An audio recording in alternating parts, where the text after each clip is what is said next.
Hello guys, welcome to my channel. So இன்றைக்கி நம்ம என்ன பார்க்க போகிறோம் அப்படின்னா சாப்டர் 2 தான் வந்து பார்க்க போகிறோம். ஸோ போன சாப்டரில் வந்து வேதவியாசர் பற்றி வந்து பார்த்துட்டோம். ஸோ வேதவியாசர் எப்படி பிறந்தார், அவங்க அப்பா அம்மா யார் அப்படிங்கிறது எல்லாமே வந்து நம்ம பார்த்துட்டோம். ஸோ இந்த சாப்டரில் வந்து நம்ம பீஷ்மரை பற்றி வந்து பார்க்க போகிறோம். எதுக்கு வந்து அவர் பீஷ்மர் அப்படிங்கிற பேர் வந்துச்சு, அவங்களோட தாய் தந்தை யார் அப்படிங்கிறது எல்லாமே வந்து நம்ம பார்க்க போகிறோம். நம்ம முன்னாடியே வந்து பார்த்த மாதிரி வந்து பரதர் வம்சத்தில் வந்து 14வது அரசராக வர்றவர் தான் இந்த சாந்தனு மகாராஜா அப்படிங்கிற ஒரு ராஜா. ஸோ இந்த ராஜாத்துலேருந்து தான் வந்து மகாபாரத கதையே வந்து நமக்கு வந்து ஸ்டார்ட் ஆகுது. ஸோ இந்த சாந்தனு மகாராஜா வந்து ஒரு நல்ல வேட்டைக்காரர். ஸோ எப்போவுமே வந்து அடிக்கடி வந்து வேட்டையாட போயிடுவார். அப்படி போகும்போது ஒரு வாட்டி வந்து வேட்டையாடி முடிச்சுட்டு கங்கை நதி கரையில் வந்து உட்கார்ந்து தண்ணி குடிக்கிறதுக்காக வந்து உட்கார்றாரு. அப்போ வந்து அந்த நதியிலேருந்து ஒரு அழகான பெண் வந்து வெளியே வர்றாங்க. அந்த பெண் வேறு யாருமே கிடையாது, கங்கை நதி தான். ஸோ கங்கை நதியே வந்து ஒரு பெண் வடிவத்தில் வந்து வெளியே வர்றாங்க. அவங்கள பார்த்ததுக்கப்புறம் சாந்தனு மகாராஜாவுக்கு வந்து ரொம்ப பிடிச்சி போயிடுது. அவர் வந்து என்ன சொல்கிறாரு அப்படின்னா, நான் வந்து உங்களை கல்யாணம் பண்ணிக்க விரும்புகிறேன் அப்படின்னு வந்து கங்கைகிட்ட வந்து கேட்குறாரு. அதுக்கு வந்து கங்கையுமே வந்து சிரிச்சுக்கிட்டே வந்து சரி அப்படின்னு வந்து சொல்கிறாங்க. ஆனால் வந்து அவங்க வந்து 2 நிபந்தனைகள், 2 கண்டிஷன்ஸ் வந்து போடுறாங்க. என்ன அப்படின்னா, நான் இந்த மாதிரி வந்து யார் கேட்டாலுமே வந்து நான் யாருங்கிறத வந்து நீங்கள் யாருக்கிட்டேயுமே வந்து சொல்லக்கூடாது அப்படிங்கிற மாதிரி வந்து சொல்கிறாங்க. அது மட்டும் இல்லாமல் அவங்க என்ன சொல்கிறாங்க அப்படின்னா, நான் வந்து என்ன வேணாலும் பண்ணுவேன், நீங்கள் வந்து ஏன் எதுக்குன்னு வந்து கேள்வி கேட்கக்கூடாது அப்படிங்கிற மாதிரி வந்து கங்கை வந்து சொல்லிடுறாங்க. வந்து என்ன சொல்கிறாங்க அப்படின்னா, நான் என்ன பண்ணாலுமே வந்து எதுவுமே கேட்கக்கூடாது, அப்படி கேட்டிங்க அப்படின்னா நான் உங்களை விட்டுட்டு உடனடியாக வந்து போயிடுவேன் அப்படிங்கிற மாதிரி வந்து கங்கை வந்து சொல்லிடுறாங்க. சாந்தனு மகாராஜா வந்து 2 நிபந்தனையுமே வந்து சரி அப்படின்னு வந்து சொல்லிடுறாரு. நீங்கள் என்ன வேணாலும் பண்ணிக்கோங்க, நான் வந்து உங்களுக்கு எந்த கேள்வியுமே வந்து கேட்க மாட்டேன், அதே மாதிரி நீங்கள் யாருங்கிறதும் நான் யாருக்கிட்டேயும் சொல்ல மாட்டேன் அப்படிங்கிற மாதிரி வந்து ப்ராமிஸ் பண்ணிடுறாரு. அதுக்கப்புறம் வந்து சாந்தனு மகாராஜாவுக்குமே கங்கை 2 பேருக்குமே வந்து திருமணம் வந்து நடக்குது.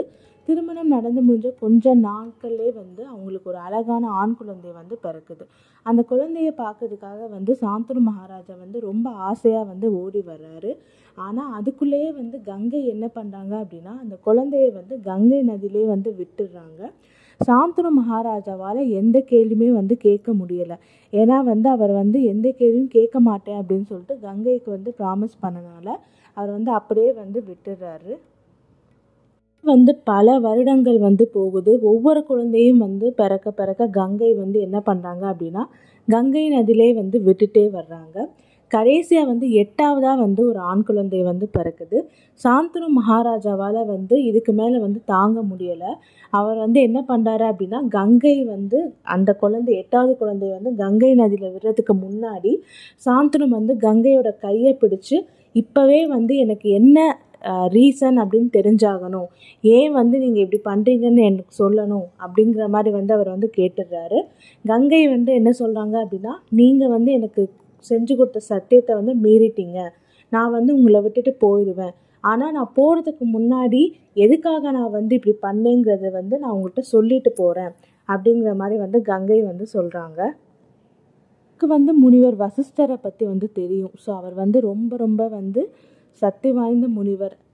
அவருக்கு வந்து கோபம் வந்துச்சு அப்படின்னா டக்குன்னு வந்து சாபம் கொடுத்துருவார். ஸோ அவர்கிட்ட வந்து ஒரு பசு வந்து இருக்குது. அவரோட பசு வந்து பார்த்திங்க அப்படின்னா நந்தினி பசு. நந்தினி பசுமே வந்து பற்றி நம்ம நிறைய கேள்விப்பட்டிருப்போம். ஏன்னா நிறைய பேர் வந்து gift கொடுக்கும்போது அந்த பசுவும் கன்றுமா வந்து சேர்த்து கொடுப்பாங்க. ஸோ நந்தினி பசுங்கிறது வந்து ஒரு தெய்வ பசு, நம்ம எது கேட்டாலுமே வந்து அது கொடுக்கும் அப்படிங்கிற மாதிரி வந்து நம்ம கேள்விப்பட்டிருப்போம் கண்டிப்பாக. ஸோ அந்த பசு வந்து யாருக்கிட்ட இருக்குது அப்படின்னா வசிஷ்டர்கிட்ட தான் வந்து இருக்குது. ஒரு சமயம் வந்து வசிஷ்டர் வந்து நந்தினி பசு வந்து அவரோட ஆசிரமத்தில் வந்து கட்டி வச்சுட்டு அவர் வந்து வெளியே போகிறாரு. அப்போ வந்து அந்த ஆசிரமம் வழியாக வந்து 8 தேவர்கள் வந்து வர்றாங்க. அவங்க கூட அவங்க மனைவியுமே வந்து வர்றாங்க. அந்த 8 தேவர்களில் வந்து ஒரு தேவரோட மனைவி வந்து என்ன பண்ணுறாங்க அப்படின்னா, இது நந்தினி பசு தானே, எனக்கு இந்த பசு வேணும் அப்படின்னு சொல்லிட்டு வந்து கேட்குறாங்க. மற்ற தேவர்கள் எல்லாமே வந்து தடுக்கிறாங்க, இல்லை இந்த பசு வந்து வசிஷ்டரோடது, நம்ம எடுத்துக்கக்கூடாது அப்படின்னு சொல்லிட்டு அவங்க எவ்வளோ சொல்லியுமே வந்து கட்டி வச்சுருந்த அந்த பசுவை வந்து அவங்க வந்து எடுத்துகிட்டு போயிடுறாங்க. திரும்பி வந்து பார்க்கும்போது வசிஷ்டருக்கு வந்து தெரிய வருது, இந்த மாதிரி வந்து யாரோ வந்து நந்தினி பசுவை வந்து எடுத்துகிட்டு போயிட்டாங்கன்னு சொல்லிட்டு. அவருக்கு வந்து யார் வந்து எடுத்துகிட்டு போனதுன்னு கூட வந்து அவர் வந்து கண்டுபிடிச்சிடுறாரு ஞான திருஷ்டியில். அதுக்கப்புறம் வந்து அவங்களுக்கு வந்து சாபமும் வந்து கொடுத்துட்றாரு. அவர் வந்து இந்த 8 தேவர்களுக்கு வந்து என்ன சாபம் கொடுக்குறாரு அப்படின்னா, அடுத்த பிறவியில் வந்து நீங்கள் வந்து மனிதர்களாக வந்து பிறக்க போகிறீங்க அப்படிங்கிற மாதிரி வந்து அவர் வந்து சாபம் வந்து கொடுத்துட்றாரு. உடனே வந்து அந்த 8 தேவர்களுமே வந்து வசிஷ்டரை வந்து வேண்டுறாங்க, நாங்கள் பண்ணது தப்பு தான், எங்களை மன்னிச்சிருங்க அப்படிங்கிற மாதிரி வந்து வேண்டுறாங்க. மன்னிப்பு கேட்டனால வசிஷ்டர் என்ன பண்ணுறாரு அப்படின்னா, ஸோ இந்த 8 தேவர்களில் ஒரு தேவரோட மனைவி தான் வந்து இந்த நந்தினி பசுமையில் வந்து ஆசைப்பட்டாங்க. ஸோ அவர் மட்டும் வந்து அடுத்த பிறவியில் வந்து மனிதராக வந்து பிறந்து முழு காலமே வந்து மனிதராக வந்து வாழ்ந்து, அதுவும் வந்து கல்யாணம் எதுவுமே பண்ணிக்காமல் அவங்களுக்கு வந்து குழந்தையும் இல்லாமல் வந்து வாழ போகிறாங்க அப்படிங்கிற மாதிரி வந்து சபிச்சிடுறாரு. மற்ற தேவர்கள் எல்லாமே வந்து மனிதர்களாக பிறந்து ஒரு நாள் மட்டும் வாழ்ந்து அப்படியே வந்து திரும்ப இறந்து போயிடுவாங்க அப்படிங்கிற மாதிரி வந்து அவர் வந்து சாபம் வந்து கொடுத்துட்றாரு. அந்த 8 குழந்தைகள் தான் வந்து கங்கை வந்து பெற்றெடுக்கிறாங்க. ஸோ அவங்களோட சாபம் நீங்கள் தான் வந்து கங்கையுமே வந்து மனித உருவத்தில் வந்து இந்த மாதிரி சாந்தனு மகாராஜா வந்து கல்யாணம் பண்ணிக்கிறாங்க. அதில் வந்து 7 குழந்தைகளை வந்து ஒரே ஒரு நாள் மட்டும் வந்து வாழ்ந்துட்டு அவங்கள வந்து கங்கை நதியில் வந்து விட்டுடுறாங்க. மற்ற 8வது குழந்தை தான் பீஷ்மராக வந்து பிறக்கிறாரு. ஸோ 8வது குழந்தைக்கு தான் வந்து அந்த சாபம் வந்து வசிஷ்டர் வந்து கொடுத்துருக்காரு. அடுத்த பிறவியில் வந்து அவர் வந்து மனிதராக பிறந்து முழு வாழ்க்கையுமே வாழ்ந்து அவர் கல்யாணமும் பண்ணிக்காமல் அதுக்கப்புறம் வந்து அவர் குழந்தையும் இருக்காதுங்கிற மாதிரி அந்த 8வது குழந்தை தான் பீஷ்மர் அப்படிங்கிற மாதிரி வந்து கங்கை வந்து சாந்தனு மகாராஜா கிட்ட வந்து சொல்கிறாங்க. அவங்களோட சாபத்தை நீக்க தான் நான் வந்து இந்த மாதிரி மனித உருவம் வந்து எடுத்திருக்கேன் அப்படிங்கிற மாதிரி வந்து கங்கை வந்து சொல்கிறாங்க. அது கேட்டு வந்து சாந்தனு மகாராஜாவுக்கு வந்து ரொம்ப அதிர்ச்சியாக வந்து இருக்குது. அது மட்டும் இல்லாமல் கங்கை வந்து இந்த 8வது குழந்தையுமே வந்து எடுத்துகிட்டு போயிடுறாங்க. கங்கை என்ன சொல்கிறாங்க அப்படின்னா, இந்த குழந்தை வந்து ஒரு வாலிப வயது வந்து அடையும் போது ஒரு இளவரசன் ஆகிற தகுதி வந்து இவன் பெறும்போது நான் வந்து உங்ககிட்ட வந்து இவனை வந்து சேர்த்துருவேன் அப்படிங்கிற மாதிரி வந்து கங்கை சொல்லிட்டு அந்த குழந்தையுமே வந்து எடுத்துகிட்டு போயிடுறாங்க. 25 ஆண்டுகள் கழித்து என்ன பண்ணுறாங்க அப்படின்னா, கங்கை திரும்பவுமே வந்து வர்றாங்க. வரும்போது இப்போ தனியாக வரலை, அவங்க ஒரு வாலிபனை வந்து கூட்டிகிட்டு வராங்க. அவர் தான் வந்து பீஷ்மர். அவரோட ஒரிஜினல் பேர் வந்து தேவவிரதன். அவர் வந்து அவங்க வந்து என்ன பண்ணுறாங்க அப்படின்னா, அந்த வாலிபனை வந்து சாந்தனு மகாராஜா கிட்ட வந்து கொண்டு போய் சேர்க்குறாங்க. இவங்க தான் வந்து நம்மளோட புத்திரன், இவன் வந்து இப்போ வந்து வாலிப வயது வந்து அடைஞ்சிட்டான். அது மட்டும் இல்லாமல் இவன் வந்து இப்போ வந்து ஒரு இளவரசன் ஆகிறதுக்கான வலிமை முழு திறமை எல்லாமே வந்து இவன்கிட்ட இருக்குது அப்படின்னு வந்து சொல்லிட்டு கங்கை வந்து என்ன பண்ணுறாங்க அப்படின்னா, தேவவிரதன் அவனை வந்து சாந்தனு மகாராஜா கிட்ட வந்து ஒப்படைச்சிட்டு போயிடுறாங்க. சாந்தனு மகாராஜா வந்து தேவவிரதனை வந்து இளவரசன் வந்து ஆக்கிடுறாரு. அதுக்கப்புறம் வந்து ஒரு சமயம் வந்து அவர் வந்து இப்படி வேட்டையாட போகும்போது அவருக்கு வந்து ஒரு குடிசையிலேருந்து ஒரு ஸ்வீட் ஸ்மெல் வந்து வருது. நம்ம வந்து போன சாப்டரில் பார்த்த மாதிரி வந்து ரிஷி பராசரை வந்து என்ன பண்ணியிருப்பாரு அப்படின்னா, சத்தியவதிக்கு வந்து ஒரு வரம் வந்து கொடுத்துருப்பாரு. ஏன்னா அவங்க உடம்புல இருந்து வந்து மீன் வாடை வந்து வந்துட்டுருக்கும். அந்த மீன் வாடை வந்து ஒரு நல்ல வாடையாக மாறணும் அப்படிங்கிற மாதிரி வந்து சத்தியவதி வந்து வரம் கேட்டிருப்பாங்க. அதுக்கேற்ற மாதிரி வந்து ரிஷியுமே வந்து வரம் வந்து கொடுத்துருப்பாரு. அந்த ஸ்வீட் ஸ்மெல் எங்கேருந்து வருது அப்படின்னா சத்தியவதிகிட்டேருந்து தான். சாந்தனு மகாராஜா வந்து என்ன பண்ணுறாரு அப்படின்னா, அந்த குடிசைக்குள்ளே வந்து போகிறாரு. அங்கே ஒரு வயதானவரும் ஒரு இளம்பெண்ணும் வந்து இருக்காங்க. அந்த இளம்பெண் வந்து சத்தியவதி.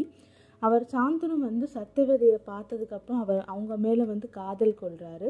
அந்த வயதானவர்கிட்ட வந்து என்ன கேட்குறாரு அப்படின்னா, உங்கள் பொண்ணை எனக்கு கல்யாணம் பண்ணி கொடுக்குறீங்களா அப்படிங்கிற மாதிரி வந்து கேட்குறாரு. அந்த வயதானவரும் வந்து உங்களை மாதிரி ஒருத்தர் வந்து கேட்கும்போது நான் எப்படி மறுக்கிறது, ஆனால் எனக்கு ஒரு நிபந்தனை அப்படின்னு வந்து அந்த வயதானவர் வந்து ஒரு கண்டிஷன் வந்து போடுறாரு. அவருக்கு வந்து என்னோட பொண்ணை வந்து கல்யாணம் பண்ணி கொடுக்கணும் அப்படின்னா உங்கள் 2 பேருக்கும் கல்யாணம் ஆனதுக்கப்புறம் உங்களுக்கும் என்னோட பொண்ணுக்கும் பிறக்கிற குழந்தை தான் அடுத்த அரசராகணும் அப்படிங்கிற மாதிரி வந்து அவர் வந்து கேட்குறாரு. அது வந்து சாந்தனு மகாராஜாவுக்கு வந்து பிடிக்கலை. ஏன்னா அவர் வந்து ஆல்ரெடி தேவவிரதனை வந்து இளவரசனை வந்து அறிவிச்சிருப்பாரு. அதனால வந்து சாந்தனு மகாராஜா என்ன பண்ணுறாரு அப்படின்னா, இது வந்து என்னால் ஒத்துக்க முடியாது அப்படின்னு சொல்லிட்டு மறுத்துட்டு அங்கேருந்து கிளம்பிடுறாரு. போகிற வழி ஃபுல்லாமே வந்து சத்தியவதி நினப்பிலே வந்து போகிறாரு. இருந்தாலுமே வந்து அவரால் வந்து இந்த நிபந்தனையை வந்து ஏற்க முடியலை. அரண்மனைக்கு போகிறாரு. சிறிது நாட்கள் போனதுக்கப்புறம் அவரோட உடம்பு வந்து ரொம்ப வந்து சரியில்லாமல் போகுது. எப்போவுமே வந்து சோகமாகவே வந்து இருக்கார். தேவவிரதன் வந்து அவங்க அப்பாட்ட வந்து கேட்குறாரு சாந்தனு கிட்ட, உங்களுக்கு என்ன ஆச்சு, உங்களுக்கு என்ன பிரச்சனை அப்படிங்கிற மாதிரி வந்து கேட்குறாரு. அதுக்கு வந்து சாந்தனு மகாராஜா வந்து எதுவுமே வந்து சொல்ல மாட்டேங்கிறாரு. அவரோட பாலியல் நண்பரான வந்து மந்திரி கிட்ட வந்து தேவவிரதன் வந்து கேட்குறாரு, இந்த மாதிரி வந்து அப்பா ஏன் எப்போவுமே வந்து சோகமாகவே இருக்காரு அப்படிங்கிற மாதிரி வந்து கேட்குறாரு. அதுக்கு வந்து அந்த மந்திரி வந்து சத்தியவதி பற்றி சொல்கிறாரு. சத்தியவதி பற்றி கேள்விப்பட்ட தேவவிரதன் வந்து அவங்கள பார்க்க வந்து அவங்க வீட்டுக்கு வந்து போகிறாரு. அங்கே வந்து சத்தியவதியோட தந்தை கிட்ட ஒரு சத்தியம் வந்து செய்து தர்றாரு. நீங்கள் வந்து உங்கள் பொண்ணை வந்து என்னோட அப்பாவுக்கு திருமணம் செய்து வச்சிங்க அப்படின்னா கண்டிப்பாக வந்து அவங்க 2 பேருக்கும் பிறக்கிற குழந்தை தான் வந்து அடுத்த அரியணை வந்து ஏறுவான், நான் வந்து அடுத்த அரசர் ஆக மாட்டேன் அப்படின்னு வந்து சத்தியம் பண்ணி கொடுக்குறாரு. அதை கேட்ட பெரியவர் வந்து, நீங்கள் வந்து உங்களை நான் நம்புகிறேன், நீங்கள் வந்து உங்கள் சத்தியத்தை காப்பாற்றுவீங்கன்னு எனக்கு தெரியும். ஆனால் நீங்கள் நாளைக்கு வந்து கல்யாணம் பண்ணிட்டீங்க அப்படின்னா உங்களுக்கு வந்து நிறைய குழந்தைகள் வந்து பிறக்கும். அந்த குழந்தையும் வந்து அரியணை ஏறாது அப்படிங்கிறது வந்து என்ன ஒரு நிச்சயம் அப்படிங்கிற மாதிரி வந்து கேட்குறாரு. அதுக்கு வந்து தேவவிரதன் வந்து என்ன சொல்கிறான் அப்படின்னா, நான் வந்து கல்யாணம் பண்ணிக்கிட்டா தானே எனக்கு குழந்தைகள் பிறக்கும், நான் வந்து கல்யாணமே பண்ணிக்க மாட்டேன் அப்படிங்கிற மாதிரி இன்னொரு சத்தியத்தையுமே வந்து அவர் வந்து பண்ணி கொடுக்குறாரு. அதன் வந்து 2 சத்தியம் வந்து பண்ணி கொடுக்குறாரு. இந்த மாதிரி வந்து நான் வந்து கண்டிப்பாக வந்து அரியணை ஏற மாட்டேன், அடுத்த அரசர் ஆக மாட்டேன், அதே மாதிரி வாழ்க்கை முழுவதும் நான் வந்து திருமணமே பண்ணிக்க மாட்டேன், பிரம்மச்சாரியாக தான் இருப்பேன் அப்படிங்கிற மாதிரி வந்து சத்தியம் பண்ணி கொடுக்குறாரு. அது தந்தைக்காக எவ்வளோ பெரிய விஷயத்தை பண்ண தேவவிரதனை பார்த்து வானத்திலேருந்து எல்லா தேவர்களுமே வந்து பூ மலர் வந்து தூவுறாங்க. தூவிட்டு அது மட்டும் இல்லாமல் இவருக்கு வந்து பீஸ்மர் அப்படிங்கிற ஒரு பேருமே வந்து வைக்கிறாங்க. ஸோ இதை சாந்தனு மகாராஜாவுக்கு வந்து இந்த விஷயத்தை பற்றி தெரிய வருது. அவர் வந்து அவரோட பையனான வந்து தேவவிரதனை கூப்பிட்டு பாராட்டி, உனக்கு ஏதாச்சும் வரம் வேணும்னா கேளு அப்படிங்கிற மாதிரி வந்து கேட்குறாரு. அதுக்கு வந்து பீஸ்மர் என்ன சொல்கிறாரு அப்படின்னா, மரணம் வந்து எனக்கு எப்போவுமே வந்து நெருங்கவே கூடாது, நான் எப்போ வந்து மரணம் எனக்கு வேணும்னு நினைக்கிறேனோ அப்போ தான் வந்து மரணம் வந்து என்னை வந்து சேரணும், எனக்கு வந்து எப்போ மரணம் வேணும் அப்படின்னா இந்த நாட்டை வந்து ஆள்றதுக்கு வந்து எப்போ வந்து ஒரு தர்மம் வந்து நிலைநாட்டக்கூடிய ஒரு பெரிய ஒரு அரசர் வர்றானோ அது வரைக்கும் வந்து நான் உயிரோடு இருக்கணும் அப்படிங்கிற மாதிரி வந்து பீஸ்மர் வந்து அவரோட தந்தை கிட்ட வந்து வரம் கேட்குறாரு. அவர் தந்தையுமே வந்து என்ன சொல்கிறாரு அப்படின்னா, மரணம் வந்து நீ எப்போ ஆசைப்படுறையோ, அதுவும் யார் கையால் ஆசைப்படுறையோ அவங்க கையால் தான் வந்து உனக்கு மரணம் வரும், அது தவிர வேறு யாராச்சும் வந்து உன்னை வந்து தாக்குறதுக்கு வந்தாங்க அப்படின்னா அவங்க இறந்து போயிடுவாங்க அப்படிங்கிற மாதிரி வந்து என்ன பண்ணுறாரு அப்படின்னா சாந்தனு மகாராஜா வந்து பீஸ்மருக்கு வந்து வரம் அளிக்கிறாரு. ஸோ இது அப்புறம் வந்து இதோடு நம்ம கம்ப்ளீட் பண்ணிடலாம். இந்த சாப்டரில் வந்து பீஸ்மரோட சபதத்தை வந்து பார்த்துட்டோம். அடுத்த சாப்டரில் வந்து பீஸ்மருக்கு வந்து ஒரு சாபம் வருது, அது யாரால் வருது எப்படி வருதுங்கிறத பார்க்கலாம். தொடர்ந்து மகாபாரத கதையை கேட்குறதுக்கு என்னோடய சேனலை லைக் பண்ணுங்கள், கமெண்ட் பண்ணுங்கள், சப்ஸ்கிரைப் பண்ணுங்கள்.